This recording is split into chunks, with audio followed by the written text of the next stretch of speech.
Good morning.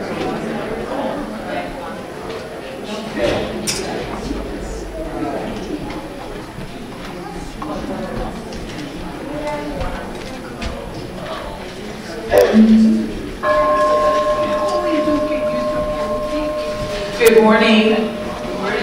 Please come in, have a seat, and enjoy our prelude.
Good morning.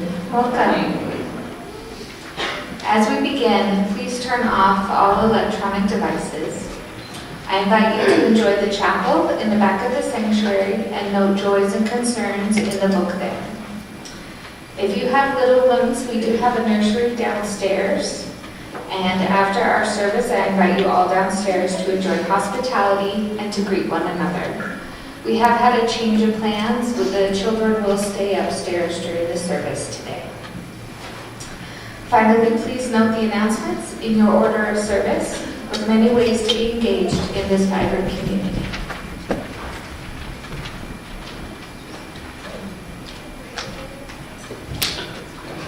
Good morning. My name is Jan Vanderhooft, and I'm the president of the Board of Trustees here at South Valley.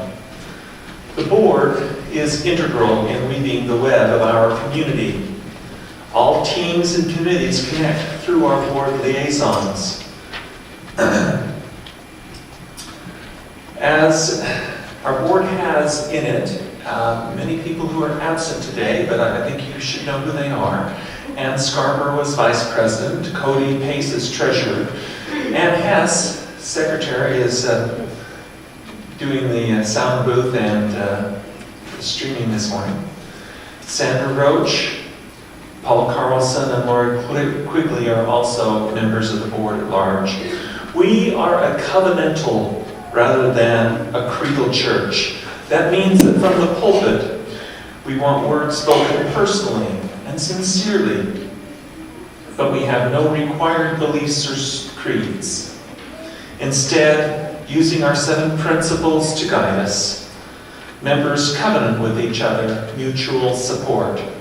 So in this same spirit, I give our traditional Sunday service greeting written by Melanie Morrill-Ensinger, a minister in our denomination.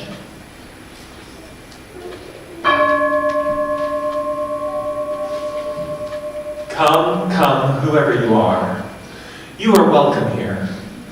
No matter your age, your size, the color of your eyes, your hair, your skin, you are welcome here. No matter how you came here, if you came alone or with others, you are welcome here. No matter whom you love, how you speak, or whatever your abilities, you are welcome here. You are welcome here whether you come with laughter in your hearts or tears. You are welcome here. If you come here with an open mind, a loving heart, and willing hands, you are welcome here.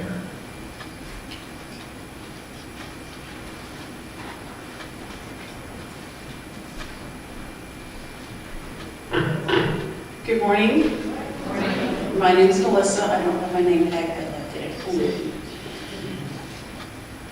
Welcome to you all. Thank you for being here on this busy holiday weekend. Our theme for November has been Wisdom Keepers. You will hear stories today from some of us about mentors and teachers in our lives. I have known a few saints in my life that may not be recognized by the Catholic Church, but I hold them in a special place in my heart. Some of you have been saints to your families and friends these past few days, getting meals ready and organizing your homes like small hotels to prepare for family and friends that may have visited. We may be saints to others, and we may never even know it. Welcome all you saints, Susan Brown. Welcome all you saints. Yes, you are saints. All of you are saints. For it is not by perfection that we are sainted, rather by our actions. It is not by perfection that we are sainted, rather by our presence. It is not by perfection that we are sainted, rather it is by our giving. It is not by perfection that we are sainted, rather it is by our living. It is not by perfection that we are sainted, rather it is by our gathering together in love, with love, to become a nurturing, welcoming, healing, and faithful worshiping community. Welcome to all you saints.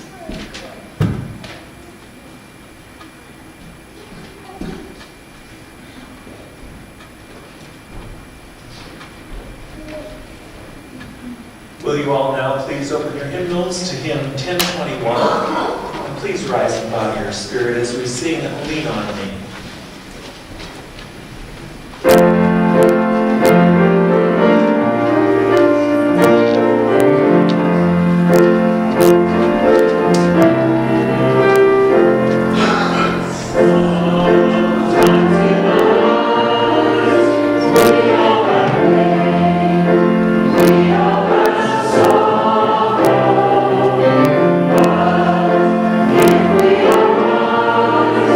We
morning, everybody. My name is Karen Smith, and I am a member of South Valley here for the last 4.5, 5 years. And I'm going to tell you why I'm here. About 20 years ago, and give or take 10 months or so, one of my favorite people did something on television that had never been done before. As her character on a television sitcom who carries the same name that she does, here was the scene. She stood in an airport waiting area filled with dozens of travelers, and she leaned into her friend so she could tell her a secret. She didn't realize she had come right next to the announcement microphone, and she said, "I'm gay." By now, most of you know I'm talking about Ellen DeGeneres, and it was quite a moment in television and in the history of this country. Because I'm a Unitarian Universalist, and also because of Ellen DeGeneres, I can stand here and say, "I'm gay." That's one reason why I'm here. I am the B in LGBTQIA. I think I've remembered every letter. We keep adding letters. That's okay. I have 4 biological grown children, a whole bunch of grandchildren, and I'm welcomed here. And that's why I'm here. When I was 12 or 13 years old, I was told that I had to go to catechism class. Some of you might remember catechism. My mother and stepfather were a member of a Lutheran church. Now, this was a high Lutheran church. If you know about high Lutherans, actually what they want to be is Catholic. I don't know why they don't become Catholic, but they don't. Okay. So I'm in catechism class. Now, as a youth, I was extraordinarily shy. Really, I was, honestly. So I'm listening to this person go on and on. I think about the book of Genesis and how the earth came to be and how people came to be. Now, at 12 or 13, I had already read every biology book I could get a hold of, and I was looking for more. I was fascinated with the subject. I was going to become a nurse when I graduated from high school. So I'm listening to this whole thing about Adam and Eve, and I just couldn't help it. I couldn't help it. I stood up, because if you were going to ask a question, you would stand up. I stood up and I said, "Okay, please help me understand. If there were only Adam and Eve were on the earth, they were the only people, and then they had children, who did their children marry?" And the woman teaching the class said to me, and I quote, "Shut up and sit down." I know that in a UURE class, no child of any age would be talked to like that, and that's why I'm here. So as a young adult, when I left home, I swore I would never set foot in a church again. I had come to the conclusion that the very source of all the world's chaos, bigotry, injustice, war, everything else negative on this planet was due to organized religion. I'm here because Unitarian Universalism is frankly a bit disorganized. Around 1991, I found myself inside a Unitarian Universalist church for the first time for real, speaking with the minister there. Life had taken a pretty difficult turn, and I was trying to hold myself and my small family together as a single parent and a widow. The Bay Area UU Fellowship became my home away from home. They gave me support, comfort, solace, hope, and everything in the world from the moment I stumbled in the door of that church. So I'm here at South Valley because I want to return that support. Whenever it's needed, I want to be available to give back in the way things were given to me those years ago. I'm here specifically in this UU church now because my daughter moved here 20 years ago and never came home to Texas. So in order to be their family, I am here. And lastly, I'm here because being a Unitarian Universalist, hanging around you folks, learning from you, listening to you, doing things like finding consensus on a difficult subject. I love being challenged by UUs and learning from you in so many different ways. Being a UU has made me a better person, and that's why I'm here.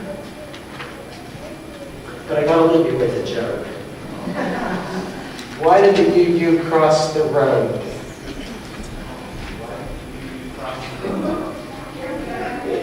We have a hand. Why?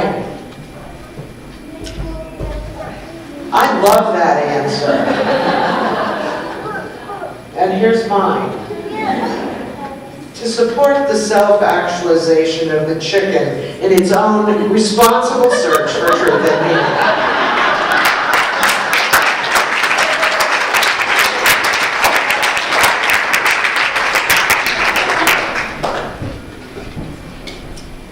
If all those that are young and young at heart would like to come down front with the story for all ages.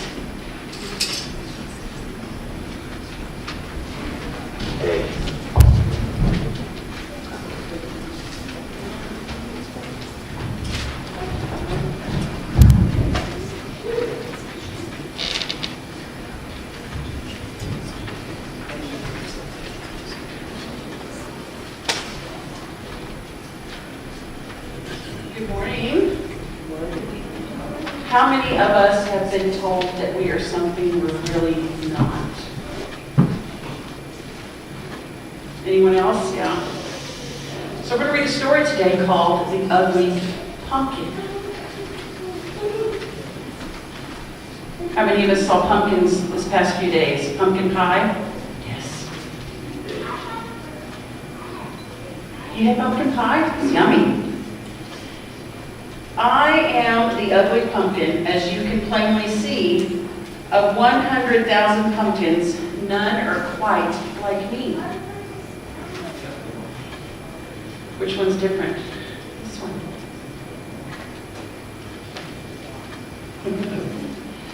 Since early in October, I've been waiting to get picked, but each time things start looking up, I end up getting tricked. A skeleton came for pumpkins one bright and crispy day. I asked if I could get a ride. He laughed and said, "No way." And when I said, "It's getting late, I don't have a home," he rolled his eyes and said goodbye and left me all alone. So I walked into November, where I happened on some trees. I asked if I could stay a while, and this time I said, "Please?"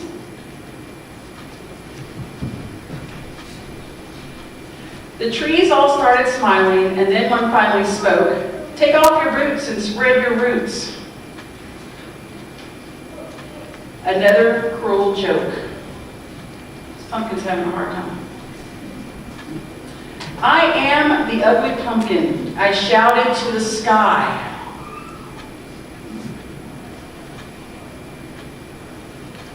And then it started raining, and I began to cry.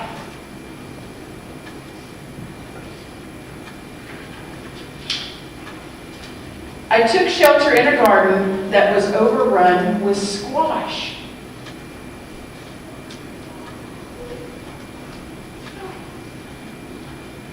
I noticed something very odd, and then I thought, oh my gosh.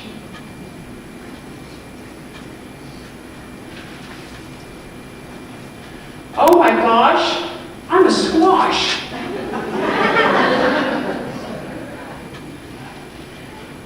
At last it was Thanksgiving, and I found where I fit in. Now you know my story, so let the feast begin. Happy Thanksgiving. Sometimes it takes a minute for us to find where we fit in.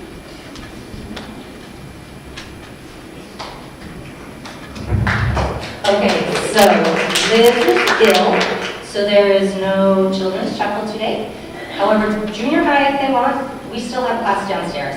And since we have more than one junior high teacher, if there are children that would like to go outside and have a jacket, because it's nice, but it's not that nice, and have a jacket, would like to go outside and play, I will be there. Claire has agreed to come out with me, and if there's another adult that wants to come out, they're certainly welcome to. But if your kids are feeling like it's a little bit long to be up here, they can come out back to the playground, okay?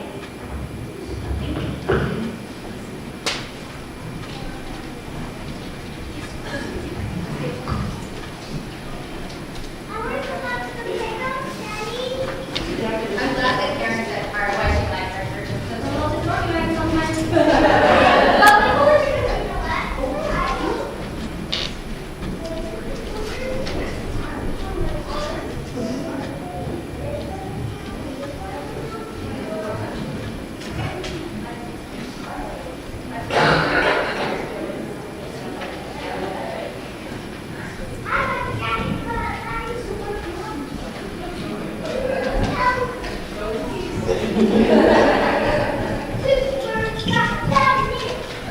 Love that energy.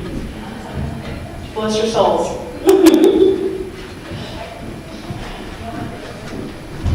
Round of applause to our volunteers.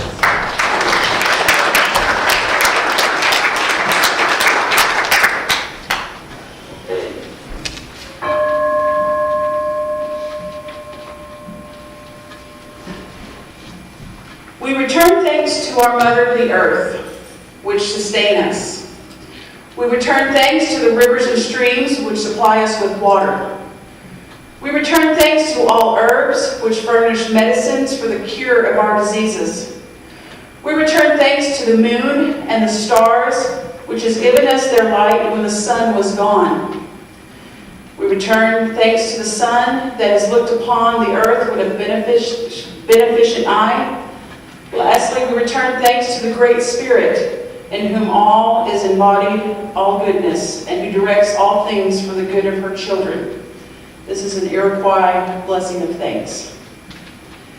As we take a moment of quiet reflection, let us think of those that have made a difference in our lives, whether it be a teacher, older family member, friend, child, or someone we have never met. Let's take a moment to think of them. Speak their loud's name if you would like.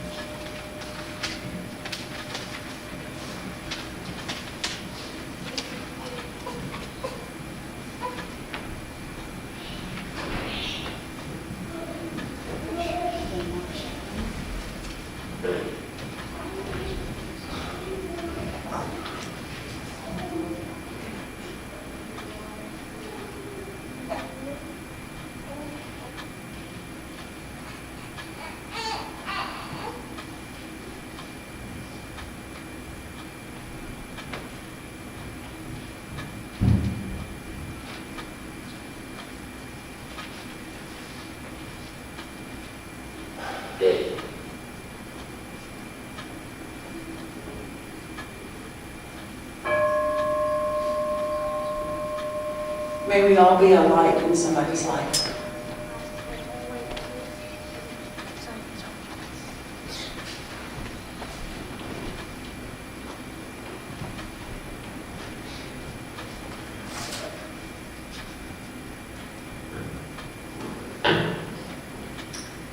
In the spirit of serving our wider community, it is our practice to share our worship service offering with a charitable organization whose works align with our values and principles.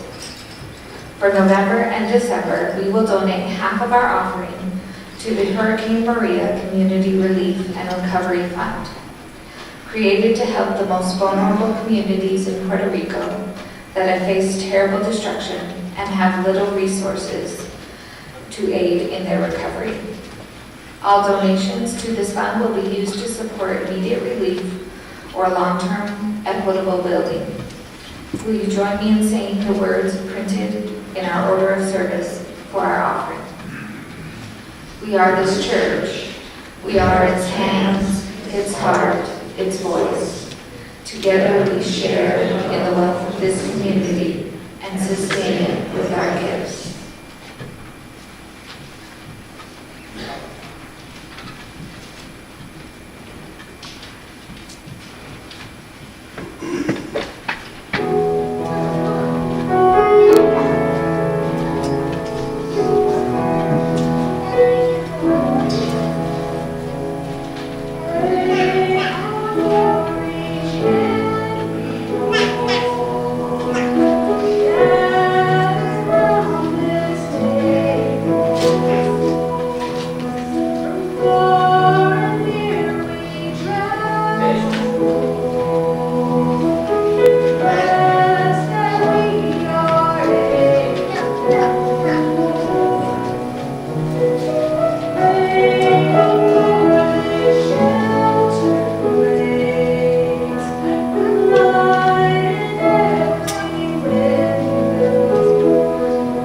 The Hurricane Maria Community Relief and Recovery Fund organization, thank you for your gifts.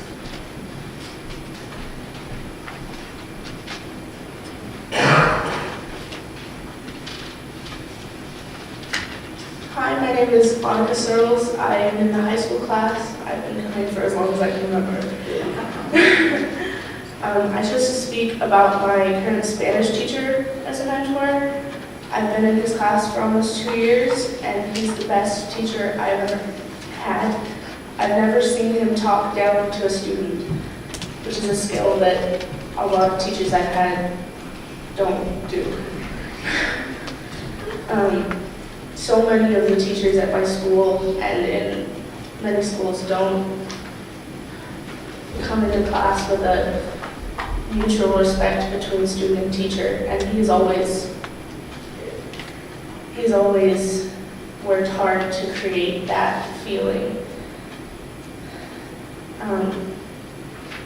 I can't say that he just does that naturally, but he definitely works at it every day, which I admire greatly.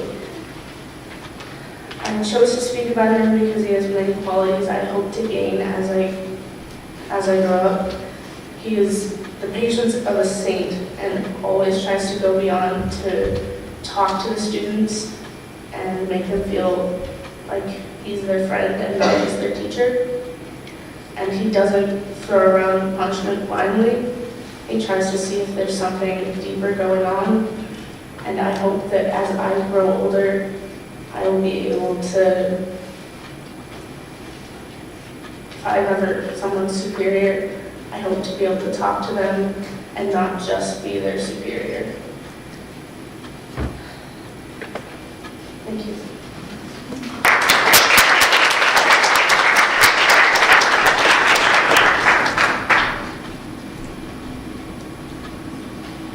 I'm going to speak to you today of my third grade reading teacher, Pat Berry. In the fall of 1981, I had just moved to Houston, Texas. After moving around every 2 or 3 years before that, I was 8 years old.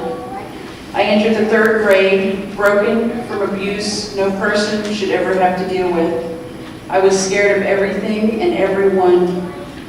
My young mind overworked itself to try to make sense of things that were happening. Now I had a new school, new friends, and new teachers, including my reading teacher, Pat Berry.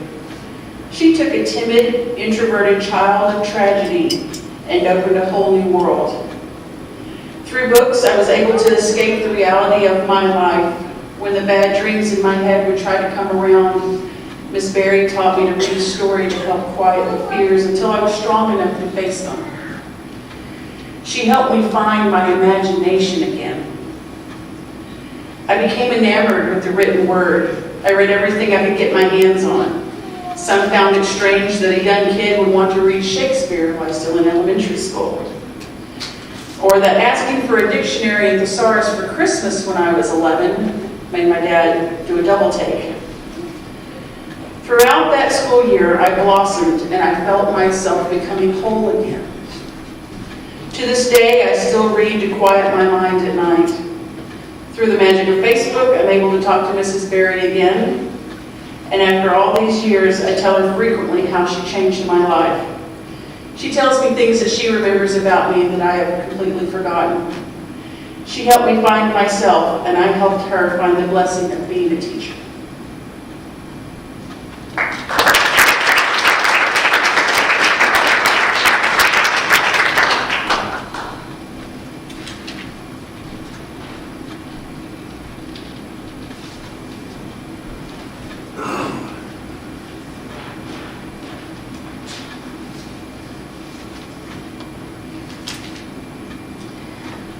Well, I cheated a little bit on this, and I'm going to tell you about 3 people in my life. In my life, I have had several people that, looking back, I realized were mentors for me. The title was never formally used, but I think a mentor is someone, usually older, who takes you under their wing and guides you, often without you realizing it, and they may not even realize they are doing it. That is the beauty of true mentorship. One person I consider a mentor now was a next-door neighbor from when I was very small. Thelma and her husband Jamie were both mentors. And looking back, I realized I was exposed to Unitarian Universalist principles from a very early age, especially from Thelma. Thelma didn't believe in God. Now, this is the 1950s, so you older people will realize how strange that was back then. She was from a small European town that had suffered terrible devastation during World War II. The entire village had been, I believe, Orthodox Catholic. And they all prayed that the soldiers would not come, but they did. And they took every single young man, and none came back. At that point, the entire village became atheist. I was raised a Catholic, but I never believed that Thelma and Jamie were anything but wonderful, great people, and I never believed they were destined for hell like some of my teachers tried to tell me. Thelma was, in fact, probably one of the most Christian people I have ever met. Thelma taught me the value of being good and kind for its own sake. Her love of animals and of nature fostered the same in me. Her husband Jamie taught me a love of music and singing. They were both very great influences in my life. Later on in my life, when I was in college, I met Julia, my voice instructor. But Julia did much more than just instruct me on how to become a better singer. She was a devout Catholic, or Christian, I should say. She was a Lutheran. And I learned there was a big difference between saying you are Christian and actually living the values taught by Jesus of Nazareth. Julia was, I think, one of the few true Christians that I have ever met. Looking back, I can see where she was also another guide on the path that led me to Unitarian Universalism. The third mentor in my life was a former member of this very church, Pete Williamson. Pete was, like Thelma, an atheist and a humanist. but he was also one of the most accepting and loving people I have ever met. He came along at a time in my life when I had finally given up the religion of my youth and was floundering somewhat regarding what to do about raising my daughter in some sort of neutral moral code. His welcoming manner made it much easier to become a part of this community, and he and my daughter quickly developed a truer, more traditional mentor-student relationship. I give thanks for these special people in my life, and not just at Thanksgiving. I can only hope that someday someone will say the same about me.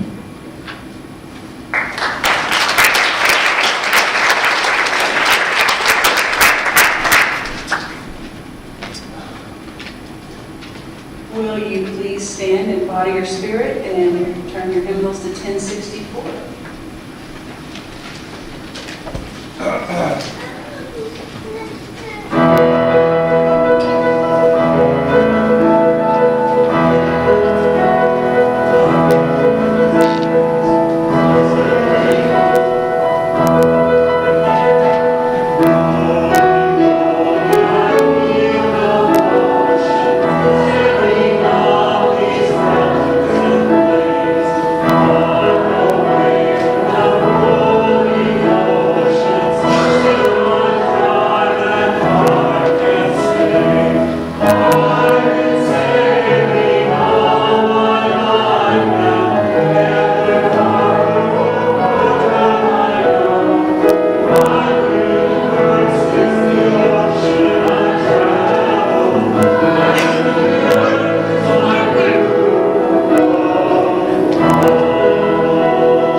As we extinguish this chalice, we close this month's theme of Wisdom Keepers and get ready for a month of hope. And move from a season of thanks to a spirit of giving. Give with your hands, your heart, your soul, and your voice. I would like to thank all those that helped me get this together today. I treasure your knowledge and your guidance.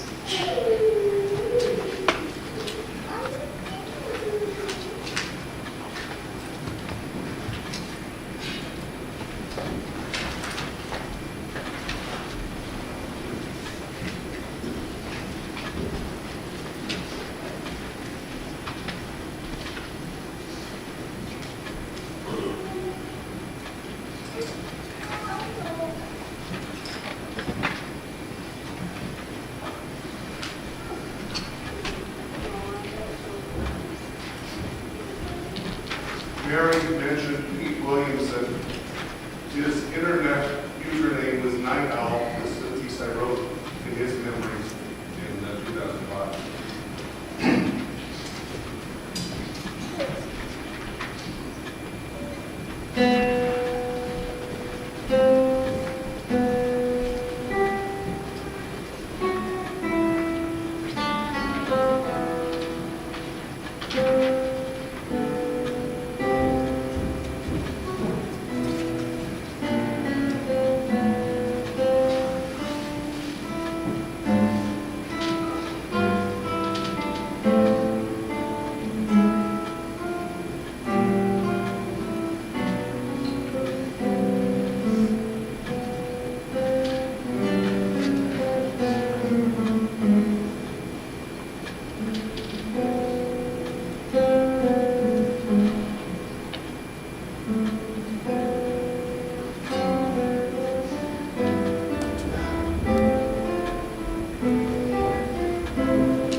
This is the time of the service where we often invite those who are visiting for the first time to introduce who they are, what brought them here, tell us a little bit about themselves, or in the Unitarian Universalist way, who don't say anything, if you want.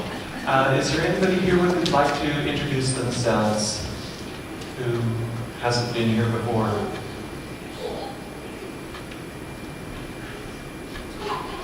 And it is perfectly okay. When we make this announcement, oftentimes I visit with people afterwards and they say, this is my third time here. I didn't want to introduce myself on the first time, so that's perfectly all right. Again, one more invitation in case anybody wants to tell who they are today.